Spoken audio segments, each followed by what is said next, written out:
አስባችሁታል? ገና ከኢንተርቪው እንደወጣችሁ ገና ኢንተርቪውም ሳያልቅ ለስራ ኮንሲደር አለመደረግ። ያውም ኳሊፋይድ ናችሁ፣ ሲቪ አልቀረ፣ ኤክስፔሪየንስ አልቀረ፣ ግን ትናንሽ በሚባሉ ሚስቴኮች ይሄን የስራ እድል ማጣት ከባድ ነው። ለዛ ነው ዛሬ ኢንተርቪው ላይ የምትሰሯቸው ቀላል የሚመስሉ ግን ትላልቅ ሚስቴኮችን የምናወራው። እርግጠኛ ነኝ በዚህ ቪዲዮ መጨረሻ ኢንተርቪው ላይ እንዴት ኮንፊደንስ ሆናችሁ መቅረብ እንደምትችሉ ብዙ ትማራላችሁ። ከዛ ደግሞ የምትፈልጉትን ስራ እንደምታገኙ አልጠራጠርም። ቀጥታ ወደ ፖይንታችን እንሂድ። አንደኛ ኢንተርቪው የሚጀምረው ገና ወደ ቢሮ እንደገባችሁ ነው። ከጥያቄዎቹ ሁሉ በፊት ቦዲ ላንጌጅ በጣም ማተር ያደርጋል። ጥናቶች እንደሚያሳዩት ከ50% በላይ የሆኑ ለኢንተርቪው የሚቀርቡ ሰዎች የሚወድቁበት ምክንያት ፑር ቦዲ ላንጌጅ ስላላቸው ነው። በእርግጥም ቦዲ ላንጌጅ ብዙም ከስራው ጋር ላይገናኝ ይችላል። ነገር ግን ምን ያህል ዝግጁ እንደሆናችሁና ምን ያህል በራሳችሁ እንደምትተማመኑ የሚፈትኑበት መንገድ ነው። ስለዚህ በተቻለ አቅም ኢንተርቪው ስታደርጉ ሬጉላር የሆነ አይ ኮንታክት፣ ቀጥ ያለ አቀማመጥ እንዲሁም ደግሞ የተስተካከለ ቶን፣ ከዛ ደግሞ የእጅ አጠቃቀም ወሳኝ ነው። ሁለተኛ ኢንተርቪው ስለእናንተ የምታወሩበት መድረክ ነው። ማለትም ብቃታችሁን፣ ማንነታችሁን የምታስረዱበት ሰው አነሳሳሪ የሆኑ ወሬዎችን ማብዛት እንዲሁም ደግሞ በጣም ዝም ማለት አያስፈልግም።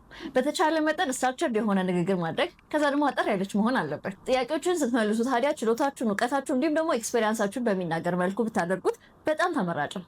ብዙ ፐርሰናል የሆኑ እንዲሁም ደግሞ ፕራይቬት የሆኑ ዲቴሎችን ላለማውራት ሞክሩ።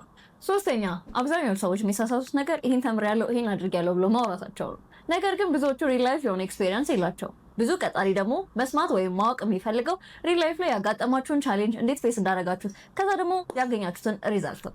ስለዚህ ኢንተርቪው ላይ ስትቀርቡ መሬት ላይ ያጋጠማችሁን ችግሮችና የእናንተን ስኪል ተጠቅማችሁ እንዴት ሶልቭ እንዳደረጋችሁት ሜንሽን ማድረግ እንዳትረሱ። ይህንን ለማድረግ ደግሞ ሲቹዌሽን አክሽን አውትከም ፍሬምወርክን ተጠቀሙ። አራተኛ ኢንተርቪው ላይ እስኪ ስለራስህ ንገረን ወይም እስኪ ስለራስሽ ንገሪን የሚሉ ጥያቄዎች አይቀሩ። ግን ስንቶቻችሁ ናችሁ በትክክል የመለሳችሁ? ብዙ ጊዜ ጥያቄው የሚመስላችሁ እንደ አይስ ብሬከር ነው። ነገር ግን ከዛም በላይ ለስራው ኤንቫይሮንመንት እንዲሁም ለኢንዱስትሪው ምን ያህል ፊት ታደርጋላችሁ የሚለውን መመዘኛ ነው። ስለዚህ በአጭሩ ስለራሳችሁ ቤዚክ የሆነ ኢንፎርሜሽን እንዲሁም ደግሞ ጥንካሬያችሁን ከዛ ደግሞ ለምን ለዛ ስራ ቦታ ፊት እንደምታደርጉ አጠር አድርጋችሁ መልሱ። ይህን ጥያቄ ለመመለስ ቢያንስ 40 ሰከንድ በላይ ባትፈጁ ይመረጣል። አስታውሱ፣ እዚህኛው ላይ ብዙ ፐርሰናል የሆኑና ፕራይቬት ዲቴሎችን ሜንሽን ላለማድረግ ሞክሩ።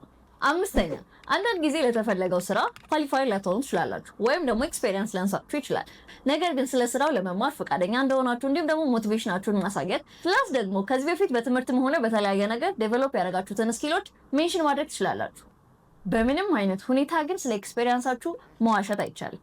ጥናቶች እንደሚያሳዩት ከሆነ ፎልስ ኤክስፔሪየንሶች ለብዙ ተቀጣሪዎች ዲል ብሬከር ናቸው። ስለዚህ ስለ ኤክስፔሪየንስ አይዋሽ።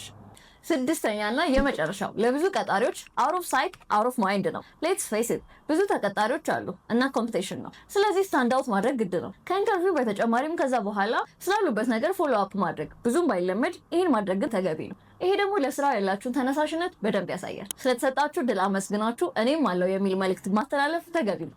ብዙ ቅጥር የሚወሰነው ከ5 እስከ 10 ደቂቃ ውስጥ ነው። እነዚህ ሚስቴኮች አስተካክላችሁ ታዲያ የምትፈልጉትን ስራ ላንድ ማድረግ ይቻላል። መልካም